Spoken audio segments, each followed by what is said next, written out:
విజయవాడ విద్యార్థిపురంలో ఉన్నటువంటి ఏదైతే ఉందో జోజీనగర్లో 42 ఇళ్ళు కూల్చివేత పెద్ద విజయవాడలో పెద్ద హాట్ టాపిక్ అయితే మరి అసలు ఈ 42 ఇళ్ళు ఎందుకు కూల్చేశారు ఏంటి అసలు ఈ 42 ఇళ్లలో ఏమైనా మనతో పాటు తెలిసిపోయింది సార్. అసలు ఏంటి అసలు ఈ ఇల్లు కూల్చడానికి ప్రధాన కారణం ఏంటి?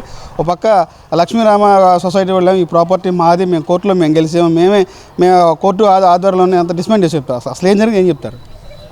వాళ్ళైతే కొనుక్కున్నారండి, ఆ సొసైటీలో నుంచి అదేమో రాంగ్ అన్నారు. అయినా కానీ వీళ్ళు కొనుక్కున్న తర్వాత కొంతకాలం నుంచి నివాసాలు ఉంటున్నారు.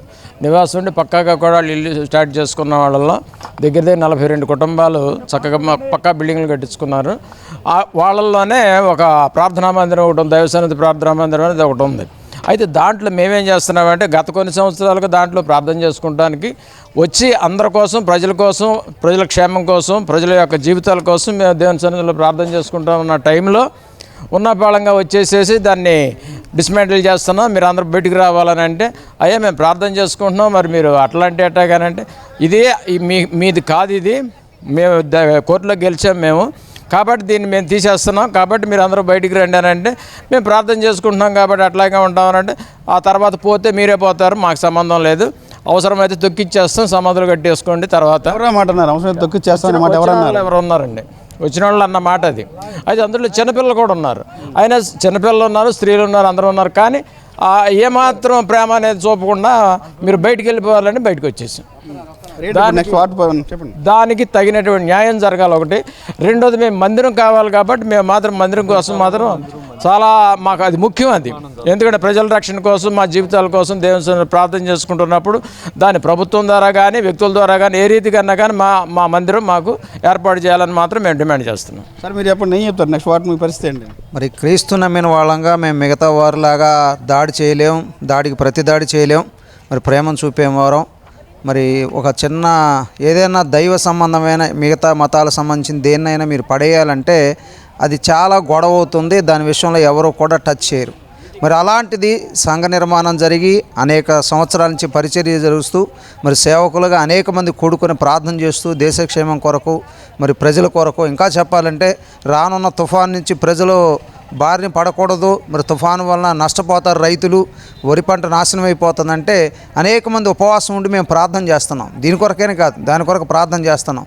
ఎందుకని మరి దేవుడు అద్భుతంగా తప్పించి రైతులందరికీ చక్కగా ఆ పండిన పంట చేతులకు వచ్చేటట్లుగా చేశాడు. అలా క్షేమం కొరకు మేము ప్రార్థన చేస్తాం. ప్రజల క్షేమం కొరకు, దేశ క్షేమం కొరకు, నాయకుల కొరకు చక్క సమాజం ఉండాలి, ప్రేమ, అందరూ ఒకలేళ్ళ సహనం కలిగి ఉండాలి అన్న ఆలోచనతోనే మేము మరి చేసేది ఇది. అలాంటిది మరి మందిరాన్ని కళ్ళెదుటిగానే కోల్చటం, ఒక దైవ సేవకురాలు పరిచర్య చేస్తున్న సేవకురాలు తన సొంత డబ్బులతో ఖర్చుకుంది, అది ఎక్కడ ఆక్రమించుకున్నది కాదు. ఆక్రమించుకుంది అయితే మీరు పడేశారంటే దానికి ఒక ఆలోచన ఉంటుంది, అది గవర్నమెంట్ చేతిలో ఉంది, మరొక చేతిలో ఉందని. మరి డబ్బులతో కొనుక్కొని మరి చక్కని నిర్మాణం చేసుకొని అందులో ప్రార్థన జరుగుతుందో దాన్ని పడవేయటం అనేది మరి నిజంగా చెప్పాలంటే గ్రహించాల్సిన చర్య. దాని విషయంలో తప్పక చర్య తీసుకోండి. ఎక్కడైతే స్థలంలో మందిరం కోలగట్టబడిందో అక్కడ తిరిగి మరలా మందిరం మా కొరకు కట్టి ఈ పరిచర్యను మరి సంఘం అనేక క్షేమం కొరకుండి ఈ పరిచర్య కొనసాగించబడాలని మరి గవర్నమెంట్ వారిని కోరుకుంటూ ఉన్నాను. మా సొసైటీ అయితే దీనికి పడేయటం మా సొసైటీ అయితే 42 మంది కుటుంబాలను మోసం చేయలేదు. దీన్ని మోసం చేసింది ఎవరైతే ఉన్నారో ఆ ముస్లిం పేరు చెప్తున్నారో వాళ్ళే మోసం చేశారు, వాళ్ళే వాళ్ళకి రిజిస్టర్ చేశారు. కనుక ఆధారాలు మాకున్నాయి, మా ఎవిడెన్స్తో కోర్టుకు వెళ్ళాము, కోర్టు మాకు న్యాయం చేసింది. కోర్టు అమీనాలతో పోలీస్ ప్రొటెక్షన్తో మేము ఖాళీ చేయించాము, ముందస్తుగా వాళ్ళందరికీ చేయించామని చెప్పి ఇప్పుడు ప్రెస్ మీట్ పెట్టారు అడ్వకేట్ గారు సంబంధించి ప్రసాద్ గారు. అసలు టోటల్ ఎపిసోడ్ మీరు ఏం చెప్తారు? మీ చర్చ విషయం మాట్లాడితే మీ చర్చ అనేది రోడ్డు పోయే వారిలో కట్టారు, కట్టే ముందు మేము చెప్పాము, ఖాళీ చేసే ముందు 4 ఏసీలు ఉన్నాయి, అవి మొత్తం తీసుకెళ్ళకే చేరవేసిన తర్వాతే మేము డెమాలిషన్ వాళ్ళు చెప్తారు. అసలు ఏం జరిగింది వాస్తవం చెప్పండి మీరు.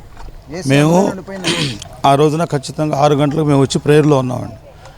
ప్రేయర్ మాకు ఆ రోజు ప్రేయర్ జరుగుతుంది, ప్రతి వారం జరుగుతుంది, ప్రతి నెల జరుగుద్ది, ప్రతి ఒక్క అవసరాన్ని బట్టి కూడా జరుగుతూ ఉంటుంది. అయితే నెలలో ఇంచుమించు ఒక 15 నుంచి 20 ప్రేయర్లు జరుగుతూ ఉంటాయి మాకు అక్కడ.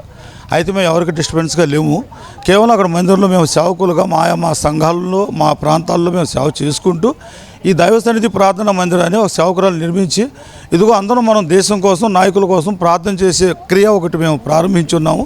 మీరందరూ ఇష్టమైతే రావచ్చని సేవకురాలు మాకు ఆహ్వానం తెలియపరిచారు. అయితే మేము ఒకరికొకరు తెలుసుకొని చాలామంది ఇంచుమించుగా ఒక 50 మంది పాస్టర్స్ మేము వచ్చి అక్కడ ప్రార్థన చేసుకుంటూ ఉంటాం.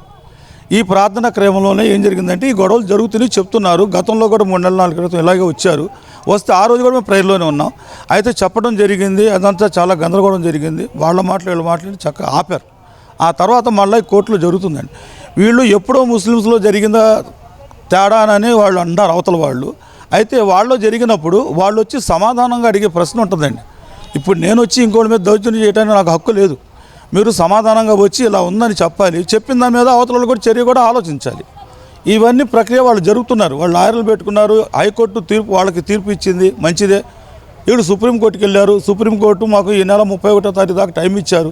ఈ టైం వరకు ఆగండి అని చెప్పి మళ్ళీ నెక్స్ట్ నేను ఎప్పుడైతే వచ్చారో అప్పుడు వీడియో కాల్లో కూడా చూపించారు. ఇట్లాగా పాస్టర్ ఒక సహోదరి చూపించారు, ఇట్లా ఉంది సార్, మీకు దండం పెడుతున్నాం, ఒక 5 నిమిషాలు ఆపండి, మీకు రిపోర్ట్ వచ్చేస్తారంటే అక్కడ మేము అందరూ ఉండి పడగొట్టేస్తున్నారు. కంగారులో మేము చర్చి ఆపేసి వెళ్ళి అక్కడ నుంచి ఉంటే వాళ్ళు ఏమన్నాడంటే, మేము అందరూ ఉన్నామండి, ఇది చర్చి, ఇది ఇల్లు, చర్చిలో ఉండే ఇల్లు, ఇది ఇట్లా పరిస్థితి. వాళ్ళు ఏమన్నారంటే, మేము పడగొడతామే, మీ చేత అనేది మీరు చేసుకోండి.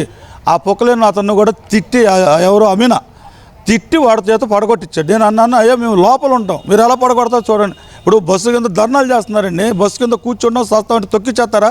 తొక్కిరుగా. ఈడేమన్నాడు తెలుసా, ఇతను ఏమన్నాడంటే, వచ్చిన అమీనాలు ఇద్దరు కూడాను, మేము తొక్కిచ్చేస్తాం, మీరు సచ్చినా మాకు పర్లేదు అన్నాడు. లోపల ఉన్న వాళ్ళందరినీ, మమ్మల్ని బయట ఉన్నాం, లోపల ఉన్నాం. ఇదిగోటి శ్రీనివాసరావు గారని, నేను, ఇంకో కొంతమంది, ఒక సోదరి మేఘనా గారు, వీళ్ళందరూ మేము 15-20 మంది లోపలికి వెళ్ళిపోతే ఆ డోజర్ అతన్ని కేకలు పెట్టి తిడితే అతను దౌర్జన్యంగా తోసాడండి. ఆ పిట్టగొడ రాళ్ళు కూడా మీద పడి గబుక్కుని వచ్చేసారు, తప్పించుకున్నారు. ప్రాణహాని జరగల. కానీ ప్రాణం పోయేంత వరకు మీరు దౌర్జన్యం ఎందుకు వచ్చారన్నది మా ప్రశ్న. మీకు అధికారం ఉంది, మీకు ఇచ్చారేమో. సుప్రీంకోర్టులో మాకు కూడా ఒక అధికారం ఉందిగా. 31వ తారీఖు దాకా టైం ఉంది కదా, టైం దాకా ఆగండి. 31వ తారీఖు నైట్ వచ్చేయండి మీరు అవసరం అయితే. అంతేగాని అప్పటికప్పుడు మీరు ముందే వచ్చి మాకు ఒక చిన్న ఆధారం దొరికిందని చెప్పి అడగడం, ఇది కేవలం ఆ యుద్ధాలు జరుగుతున్న ఉక్రెయిన్లో అట్లా యుద్ధాలు జరుగుతున్నాయి చూసారా, ఆ విధంగా జరగడానికి వచ్చారు. వాళ్ళని ఇంటిమేషన్ ఇచ్చారు. కొన్ని వేల కుటుంబాలు రక్షణ పొంది బయటికి వెళ్ళిపోయారు, ఖాళీ చేసి కుప్పకు వెళ్ళిన పోయినా. అదే అక్కడ బాంబులేసి వర్షం కురిపించారు, ఇక్కడ డోజర్లతో వర్షం కురిపించారు. చూడండి చుట్టుపక్కలంతా కూడా ఆ విధమైన ప్రక్రియ కనపడుతుంది. ఎందుకని ఇట్లా చేశారు? ఒక్కసారిగా మీరు ఇచ్చారు ఆర్డర్, మీకు ఆధారం ఉంది. కానీ మాకు 31వ తారీఖు ఆధారం మేము చూసుకున్నాం. 31 ఈ నెల 31 వరకు మేము చూసుకున్నాం. ఎందుకని? ఇంకా మాకు టైం ఉంది కదా అనుకుంటున్నాం, అందుకని అట్లా ఉన్నాం. లేకపోతే సాగుకు సచ్చి ఎదురుకి వెళ్ళడు కదా. సస్తా మమ్మల్ని చంపుతారా అంటే కూడా మేము సచ్చినా మీరు మాకు ఇష్టమే అన్నారు వాళ్ళు. పోలీస్ డిపార్ట్మెంట్ కూడా ఎవరూ మాట్లాడలేదండి. వాళ్ళు కేవలం మేమన్నా 10 మంది కూడా ఎందుకు ఇలా చేస్తున్నారు అడుగుతుంటే లాయర్ల అనుమానం నుంచి వాళ్ళు వచ్చారే తప్ప, వాళ్ళు బూతులు తిట్టినా కానీ, వాళ్ళు మీరు సచ్చినా పర్లేదని కానీ, చట్టం వారు అందరికీ ఒకటే కదా సార్ న్యాయం అన్నది. కనీసం అధికారులు ఇట్లా ఎందుకు ఇలా జరుగుతున్నాయంటే, మీరు లాయర్ గారు ఆగండి, 1 నిమిషం ఆగమన్నారు, 5 నిమిషాలు టైం అన్నా కూడా ఎవరు కూడా మాట్లాడలేదండి. వాళ్ళు ఏదైతే పలుకుతున్నారో ఇలా ఏమన్నా మేము లాయర్ పోలీసు అధికారులు అడిగితే, మేము అమీనాలకు రక్షణ వచ్చాం, కోర్టు మాకు ఆర్డర్ ఇచ్చింది కాబట్టి వచ్చామన్నారు. ఓకే, మీరు ఉద్యోగం బాగానే చేశారండి. కానీ అక్కడ బూతులు తిడుతున్నారు కదా సార్, వాళ్ళు తాగి వచ్చారు కదా సార్ వాళ్ళు. మరి అంతేకాకుండా సిగరెట్లు తాగుతూ ఆడవాళ్ళ మీద మోకాల మీద ఊతూ అలా చేస్తారా? మంచులు కూడా తాగని మిమ్మల్ని అంటారా? అది న్యాయమా? మరి అది మీకు న్యాయం కాదు కదా. సరే, మాకు అదంతా కాదు సార్, మాకు చర్చి కట్టించండి. చర్చిల మీద ఎటువంటి ఎవరు కూడా, ఏ ప్రభుత్వం అయినా ఎవరైనా న్యాయంగా మనసు పెట్టి ఆలోచిస్తారు. ఏ దేవాలయాలు హిందూసే కానీ ముస్లిమ్సే కానీ ఏది కూడా రోడ్డు పక్కన కట్టినా కూడా వాళ్ళకి చాలా టైం ఇచ్చి, వాళ్ళకి ఏమైనా రోడ్డుకు అవసరం, రిజిస్ట్రేషన్కి అవసరం అయితే వాళ్ళకి నష్టపరిహారం ఇచ్చి, ఒక గజం కూడా పడగొడతాం నష్టపరిహారం గవర్నమెంట్ ఇస్తుంది. మరి అంత మంచి గవర్నమెంట్ మనం ఎన్నుకొని పెట్టుకున్న గవర్నమెంట్ ఈ రోజున ఇలా ఎందుకు తయారైంది? వాళ్ళు ఎందుకు ఇట్లా వ్యతిరేకంగా వచ్చారు? చర్చిని చర్చి దగ్గరకు వచ్చాడు, మేము బతిలాడాం సార్, లోపలే ఉన్నాం, పిల్లలతో సహా ఉన్నాం, లేడీస్ ఉన్నారు, ఆన్లైన్ ప్రేయర్ జరిగింది, తెల్లారు కూడా అట్లాగే ఉన్నాం. ఈ లోపు వాళ్ళు వచ్చేసి మా మీద దౌర్జన్యం పడగొట్టి శబ్దాలు వచ్చేసి, పెద్ద పెద్ద శబ్దాలు వస్తే గబుక్కుని బయటకు వచ్చి, సార్ అందరూ ఉన్నామండి లోపల, కుక్క 2 నిమిషాలు 5 నిమిషాలు ఆపండి అంటే, మేము వచ్చిందే ముందు దానికోసం చర్చి పడగొడతానికి అన్నారండి వాళ్ళు. వాట్ నెక్స్ట్ ఇప్పుడు ఏం చేయబోతున్నారు? మాకు మేము చేసేది ఏం లేదు సార్, ప్రతి ఒక్కళ్ళం ఆ చర్చిలో మాకు ఆ స్థలంలో మాకు చర్చి కావాలి సార్, అంతే. ఎందుకంటే మేమేదో మా కుటుంబాలు బాగు కోసం మేము ప్రార్థన చేయట్లేదండి, మేము ఎవరో మార్పు కోసం మేము ప్రార్థన చేయట్లా. మా అనుమతి, మా చర్చి యజమానురాలు మా నడిపించే ప్రార్థన ఏంటంటే, మనం నాయకుల కోసం, అధికారుల కోసం, దేశ నాయకుల కోసం, దేశ క్షేమం కోసం మేము ప్రార్థన చేస్తున్నాం. రోగులు ఉన్నవారు బాగుపడాలని, అన్యాయంగా రోడ్లు పాలైన వాళ్ళు బాగుండాలని, రోడ్డు పక్కన వాళ్ళు ఆరోగ్యాలుగా ఉండాలని మేము ప్రార్థన, ఇలా మంచి కోసం ప్రార్థన చేసి మా మీదే మీరు ఇలాంటి చర్యలు తీసుకుంటే మాకు మరి మేము చెప్పుకోవడానికి ఎవరున్నారు? ఇప్పుడు కేవలం ఇలా జరిగింది కాబట్టి మీ మీడియా అంతా వచ్చారు, మేము చెప్తున్నాం, మా గోడ మీరు ఆలకించి అన్ని విషయాలు అన్ని మీడియాల్లో మీరు వేస్తున్నారు. అదే చర్చి కట్టాలన్నది మాకు కావాల్సింది, కట్టబడతాం, మాకు కావాలి. అది మాకేమీ వాళ్ళ అధికారులు మాకు ఆ డబ్బు అవసరం లేదు. ఏమంటే ఎంతో కష్టపడి, ప్రతి రూపాయి కష్టపడి వాళ్ళకి ఆస్తులు ఉండి కట్టలేదండి ఈ మందిరం. ప్రతి రూపాయి కూడబెట్టుకుని కట్టారంటే కష్టాయుతం కట్టారు. ఎవరు మాకు ఉచితార్థంగా మాకు ఫండ్స్ ఏం రావు. ఆ ఫండ్స్ రాకుండా కూడా గవర్నమెంట్ ఆపేసింది, అందరికీ తెలిసిందే. ఫండ్స్ బయట నుంచి ఎవరు రావండి. మేము జేబుల్లో డబ్బులు ఎదుగు అని వేసుకుని కట్టించుకున్న మందిరం అండి అది. ఆ మందిరం మాకు కట్టించామండి. మేము కోరుకునేది అదే. ఇది ముఖ్యంగా దీన్ని ఏ విధంగా మేము తీసుకుంటున్నామంటే సార్, క్రైస్తవుల పైన, క్రైస్తవ మందిరాల పైన, క్రైస్తవ సంఘాల పైన, క్రైస్తవ సేవకుల పైన జరిగేటువంటి దాడిగా దీన్ని మేము పరిగణిస్తున్నాం. మరి ఎన్సీబీ బోర్డు వరకు కూడా దీన్ని తీసుకెళ్తాము. ఎన్సీబీ బోర్డు వాళ్ళు కూడా దీనికి మాకు సహాయం చేయాలని వాళ్ళ సహకారాన్ని కోరుకుంటున్నాం.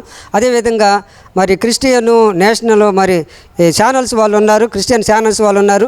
దయచేసి మరి ఇన్ని రోజులుగా ఈ విషయాన్ని మీరు చూస్తున్నారు, మాకు మీరు కూడా సహాయం రావాలని మీ సహాయాన్ని కూడా మేము కోరుకుంటున్నామండి. క్రిస్టియన్ బోర్డు వాళ్ళు కూడా మరి వాళ్ళ దాకా కూడా మరి మేము ఈ విషయాన్ని మేము చేరవేస్తాము సేవకుల ద్వారాగా. మరి ఈ విషయాన్ని వాళ్ళు కూడా చర్య తీసుకొని మాకు ముఖ్యంగా మా మందిరాల పైన జరిగేటువంటి దాడులను ముఖ్యంగా అరికట్టాలని మేము కోరుకుంటున్నాం. క్రైస్తవ మందిరాల పైన, క్రైస్తవ సేవకుల పైన, క్రైస్తవ యొక్క సంఘాల పైన జరిగేటువంటి దాడులను అరికట్టాలని ఈరోజు మరి ఇంతమంది సేవకులుగా మేము కూడి ఈ మీడియా ముఖంగా మీ అందరికీ మేము మనవి చేసుకుంటూ ఉన్నాం.